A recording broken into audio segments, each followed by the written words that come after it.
Friends, I am Parul Garg. इस video में हम आपको बताएंगे एनटीए यूजीसी नेट का लेबर लॉज एचआरएम का क्वेश्चन पेपर, जो कि हम यहाँ डिस्कस करेंगे। ये दिसंबर 2019 में हुआ था।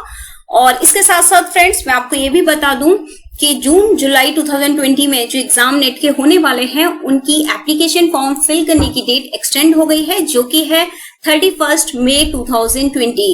तो अगर आपने फॉर्म फिल नहीं किया है तो आप फॉर्म फिल कर सकते हैं। इससे पहले अगर आपने इस चैनल को सब्सक्राइब नहीं किया है तो इसे सब्सक्राइब कर लीजिए और बेल का आइकन प्रेस कीजिए, ताकि आपको नए नए वीडियोस के नोटिफिकेशंस मिलते रहें।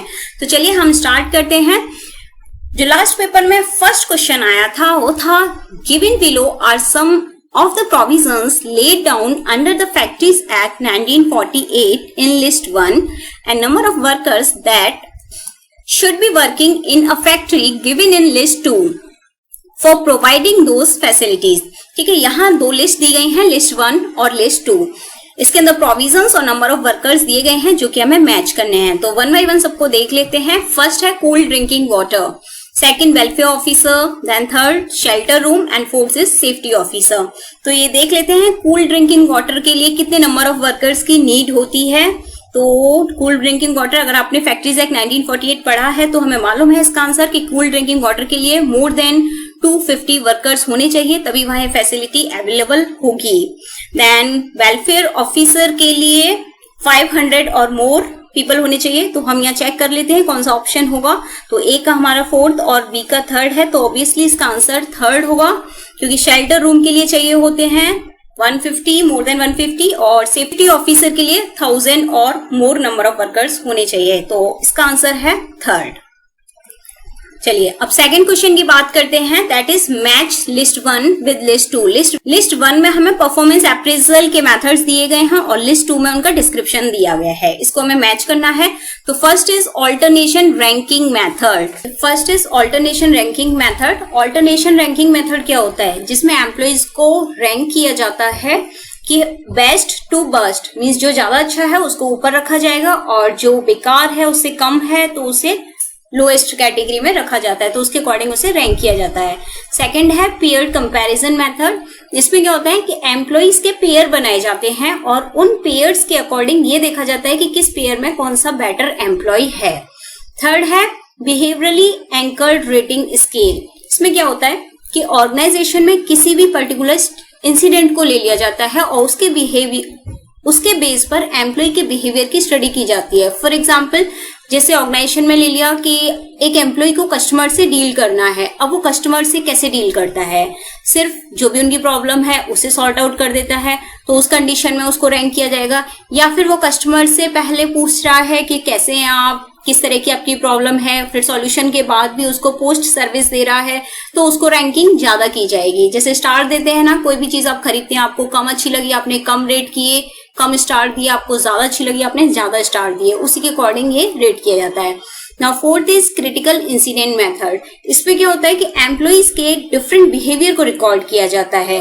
जैसे फॉर एग्जांपल कि ऑर्गेनाइजेशन में सपोज करिए आग लग जाती है, तो उस कंडीशन में क्या होता है, एक एम्प्लॉय का काम होता है जल्दी से अपने सुपरवाइजर को अपडेट करे कि आग लगी है, कोई एक्शन लीजिए। दूसरा एम्प्लॉय है कि वो सोच रहा है कि हाँ आग लग गई है, बहुत नुकसान होगा, बहुत कंसर्न हो रहा है, लेकिन कोई एक्शन नहीं ले रहा। थर्ड एम्प्लॉय ऐसा है जो सोचता है कि चलो अच्छा है आग लग गई, अब काम नहीं करना पड़ेगा, कुछ दिन ऑर्गेनाइजेशन बंद रहेगी, तो उसके अकॉर्डिंग उन्हें रेट किया जाता है। मींस जो ऑर्गेनाइजेशन के लिए वरीड था, जिसने कहा अपने सुपरवाइजर को, उसे ज्यादा रेट किया गया, उससे कम दूसरे बंदे को रेट किया गया, और 0 रेटिंग किसे मिलेगी? जो बिल्कुल भी वरीड नहीं था। तो इस तरीके से इनको रेट किया जाता है। तो इसके अकॉर्डिंग इसका आंसर है 1। ठीक है, अब हम नेक्स्ट की बात करते हैं। थर्ड क्वेश्चन है, Dunning's electric theory has identified 3 conditions which must be met by a company that wishes to set up production in a foreign country and wants to operate as a multinational. Which of the following is not included in the 3 conditions given by Dunning? Means Dunning की electric theory में ऐसी कुछ conditions बताई गई हैं जो एक company के लिए जरूरी होती है अगर वो कंपनी अपना प्रोडक्शन सेटअप फॉरेन कंट्री में खोलना चाहती है और उसे मल्टीनेशनल ऑपरेट करना चाहती है। तो इन चारों में से हमें ये बतानी है कि कौन सी एक कंडीशन नहीं है। तो इसमें लोकेशन एडवांटेजेस होती हैं, ये है इसमें। देन सेकंड इंटरनेशनलाइजेशन एडवांटेजेस ये भी है, थर्ड ओनरशिप एडवांटेजेस ये भी है, then fourth is quality advantages ये नहीं है, तो इसका आंसर रहेगा fourth. Now fourth question is who describe the mechanist and organic or behavioural organisational structures. तो ये किसने डिस्क्राइब किए थे? तो ये किए थे टॉम बर्न्स एंड J.M. स्टालकर्ग। सही है, यही है इसका आंसर, तो A is the right option. ठीक है, नेक्स्ट फिफ्थ क्वेश्चन बात करते हैं हम। Match the themes relating to the definition of the labour welfare given in list 1 with the scholars and institutions who have put forward the theme given in list 2। ठीक है, given list 1 में themes दी हुई हैं और list 2 में scholars institutions दिए गए हैं जिन्होंने ये थीम दी थी, तो इनको आपको मैच करना है। तो एटीट्यूड ऑफ माइंड किसने दी थी? A.J. टॉड ने दी थी ये, तो ए का वन, इसमें दो ऑप्शन है, इन दोनों में एक हो सकता है। सेकंड देख लेते हैं हम, improvement in existing industrial system, ये दिया था R.R. होपकिंस ने, तो इसके अकॉर्डिंग इसका आंसर ऑप्शन रहेगा 1, तो आंसर इज 1। आगे का हम देख लेते हैं। सी है voluntary efforts beyond what is required by law, ये दिया था E.S. प्राउड ने। And D comfort and improvement in intellectual and social state, ये एनसाइक्लोपीडिया ऑफ सोशल साइंस है, तो इसका आंसर है 1। Now sixth question is under the Minimum Wages Act 1948, a minimum rate of remuneration to apply in the case of employees employed on piece work for the purpose of securing such employees a minimum rate of wages on a time work basis is known as, यानी minimum wages act 1948 में minimum rate बताया था कि इतना employees को piece of work जब वो कर रहे हैं तो उसमें उनको दिया जाएगा, ताकि उनका उसको देने का मेन पर्पस क्या था कि वो सिक्योर्ड रहे। तो उसको हम क्या कहते हैं? तो उसको कहा जाता है गारंटीड टाइम रेट। ठीक है, तो option D is the correct answer. Now question 7, which of the following is the first convention adopted by the International Labour Organization in the year 1919, यानी ILO 1919 में फर्स्ट कन्वेंशन कौन सा आया था? तो आपने पढ़ा ही होगा, hours of work industry convention आया था, तो second is the answer of this question. Then question number 8, which one of the following is not associated with the authority? Authority से कौन सा एसोसिएटेड नहीं है? One is right to issue direction, सही होता है ये, बिल्कुल सही बात।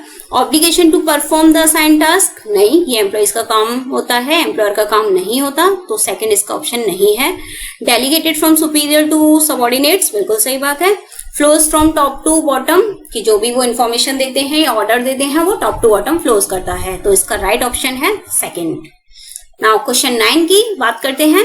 Safety departments in the industrial units have both human resource unit and safety managers. From amongst the functions mentioned below, which is not the function of human resource unit in a safety department? Human resource unit और safety managers की बात की है यहाँ कि industry में दोनों चीजें होती हैं, तो इनमें से आपको बताना है कि which of the following is not a function of human resource unit in a safety department. Safety department में ह्यूमन रिसोर्स यूनिट कौन सी नहीं होती है? Coordinating health and safety programs, investigating accidents investigation expertise and providing technical expertise on accident prevention. तो accident से related जितनी भी चीजें होती हैं वो सब होती हैं इसमें, तो first is the correct answer, ये नहीं होती है। Coordinating health and safety programs. Now question 10, which one of the following is to be held as an industry under the definition of industry mentioned in the Industrial Dispute Act 1947? Industrial Dispute Act 1947 में जो industry की definitions बताई हैं उनके according इनमें से कौन सी industry नहीं कहलाती है? पोस्ट एंड टेलीग्राफ डिपार्टमेंट, ये कहलाती है। कंस्ट्रक्शन एंड मेंटेनेंस हाईवेज, बिल्कुल सही। सेंट्रल इंस्टीट्यूशन ऑफ फिशरीज, ये भी आता है उसके अंदर। द डॉक लेबर बोर्ड, ये नहीं आता, तो इसका आंसर है फोर्थ। तो यहाँ तक हमारा ये पार्ट 1 फिनिश होता है, जिसमें हमने 10 क्वेश्चंस बताए हैं। पार्ट 2 में हम आगे के क्वेश्चंस बताएंगे। तो फ्रेंड्स, इसके साथ आप बने रहिएगा, नेक्स्ट वीडियो आपके लिए जल्दी आएगा। तो आपको ये वीडियो पसंद आया है, आपको अच्छा लगा है तो आप चैनल को सब्सक्राइब करें। Thank you.